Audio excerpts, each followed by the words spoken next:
In July 2014, a young German man named Lars Mittank boarded a flight to Bulgaria for what was supposed to be a relaxing summer vacation with friends.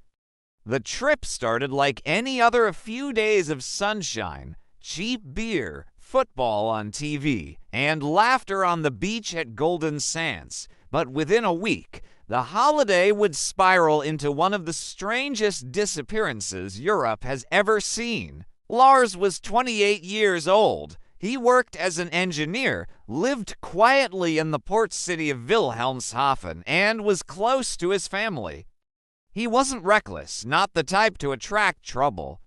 Yet, on the last night of the trip, he went to a bar to watch a football match, Germany versus Belgium, and something went wrong.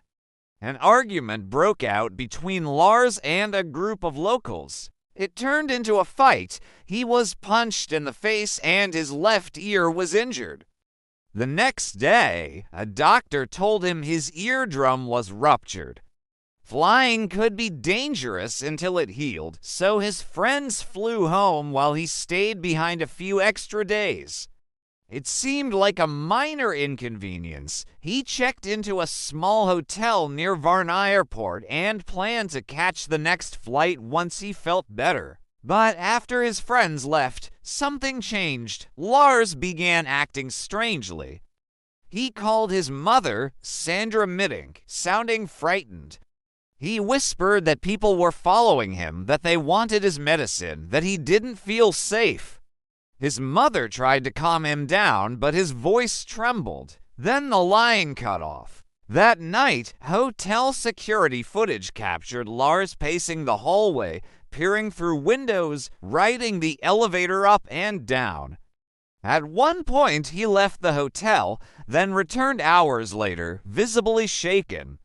No one knew where he went or what happened outside. Something or someone had terrified him. The next morning, July 8, 2014, Lars decided to fly home. His mother booked him a ticket from Varna to Hamburg. At the airport, he went to see the on-site doctor to confirm whether it was safe to fly with the ear injury. The doctor prescribed a mild antibiotic, cephalexin, commonly used for ear infections. But as Lars sat in the examination room, another man entered, possibly an airport worker or translator. Without warning, Lars jumped up and shouted, "I don't want to die here. I have to get out of here." He ran out of the office, leaving behind his passport, wallet, and phone. Security cameras followed him sprinting through the terminal. He ran across the parking lot, climbed a tall fence, and vanished into a field and the woods beyond. It was broad daylight. He was barefoot, wearing only a yellow t-shirt and shorts. That was the last confirmed sighting of Lars Mittank. When he didn't return home, his mother contacted authorities. Police searched the area with dogs and helicopters. They found nothing. No clothes, no footprints, no trace. A truck driver later reported seeing a man who looked like Lars walking along a nearby road, but the lead went nowhere. Weeks turned to months, months into years. Lars had simply disappeared. His mother, Sandra, refused to give up. She flew to Bulgaria, retraced his steps, and begged for help from anyone who might have seen her son.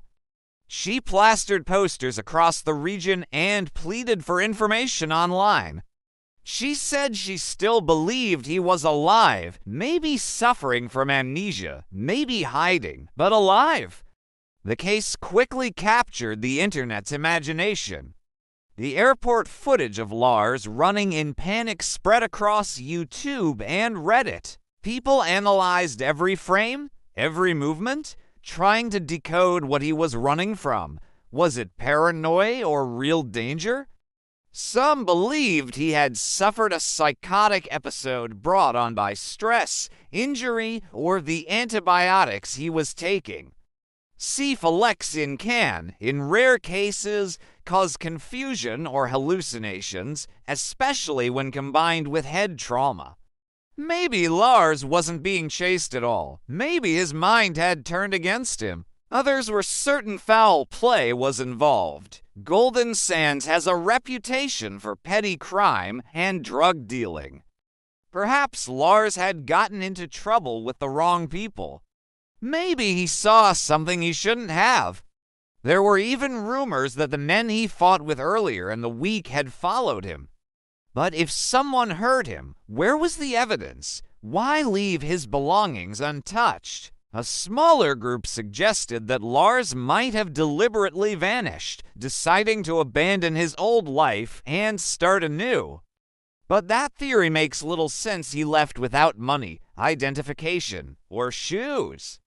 His fear in that final video doesn't look planned. It looks real.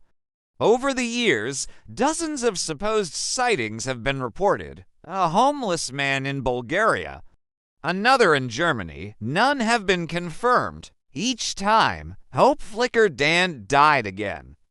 Lars's story became one of YouTube's most discussed mysteries.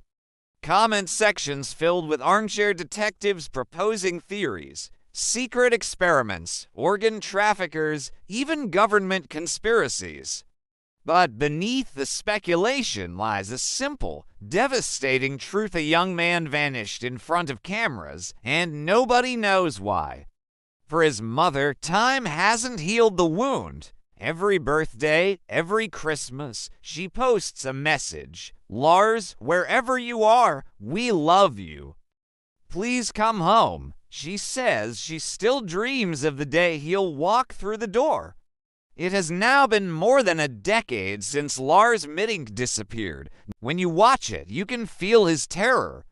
Something had gone terribly wrong in his mind or in the world around him. Whatever it was, it pushed him past the point of reason, straight into the unknown. Maybe he collapsed in the forest, lost and disoriented. Maybe someone found him before the police did. Or maybe, just maybe, he's still out there, living under another name, unaware of who he once was. The disappearance of Lars Mittank is a reminder that the real world can be just as chilling as any horror movie. A man can vanish in an instant, leaving behind only questions, whispers, and a mother's endless grief. So if you ever find yourself in an unfamiliar place with the uneasy feeling that someone's watching you, remember this story and the haunting image of a terrified man sprinting toward the forest, never to return. Because sometimes the scariest mysteries aren't the ones we invent. They're the ones that actually happened. This is the story of Lars Mittank, the man who ran from an airport and disappeared forever.